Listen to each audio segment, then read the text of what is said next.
मलकापूर खामगाव महामार्ग दरम्यान 2 अवैध बायोडिझेल पंपावर एलसीबीचा छापा। 8 जणांवर झाला गुन्हा दाखल।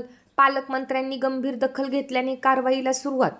बुलढाणा जिल्ह्याच्या मलकापूर ते खामगाव महामार्ग दरम्यान जवळपास 18 अवैध बायोडिझेल पंप सुरू असून मोठ्या प्रमाणात महसूल बुडवला जात असल्याची माहिती पालकमंत्री मकरंद पाटील यांना मिळताच त्यांनी तात्काळ प्रशासनाला कारवाईचे निर्देश दिले। त्यानंतर प्रशासन खडबडून जागे झाले। रात्री स्थानिक गुन्हे शाखेने 2 ठिकाणी छापा मारत एकूण 5,86,700 रुपयांचा मुद्देमाल हस्तगत केला आहे, ज्यामध्ये 8 जणांवर मलकापूर शहर आणि MIDC पोलीस ठाण्यात गुन्हा दाखल करण्यात आला आहे। मात्र एवढ्या मोठ्या प्रमाणात बायोडिझेल पंप सुरू असून केवळ 2 ठिकाणी थातुरमातुर कारवाई केली जात असल्याच्या चर्चा सुरू आहेत।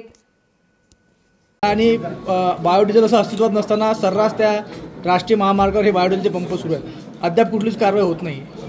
आपण ज्या पंपाच्या टाकीमध्ये 2 जणांचा अपघाती मृत्यू झाला हे सांगताय, त्याची माहिती घेतली असता तो पंप 2 वर्षापूर्वी बंद झालेला आहे, परंतु आत्ता त्या पंपाच्या टाकीची साफसफाई करत असताना जो काही गॅस त्या टाकीमध्ये होता त्या गॅसमुळं संबंधितांचा मृत्यू झाला अशा पद्धतीची माहिती मला आत्ताच या ठिकाणी जिल्हा प्रशासनाकडून देण्यात आली। आपण ऐकलं की मी आत्ता कलेक्टर असतील, आमचे जिल्हा पोलीस प्रमुख असतील, या दोघांनाही सूचना केल्या की या जिल्ह्यामध्ये कुठल्याही प्रकारचे अवैध धंदे होता कामा नयेत आणि या संदर्भामध्ये जर अशा कुठं काही गोष्टी घडत असतील, काही व्यवसाय चालले असतील तर आपण ताबडतोब त्याच्यावर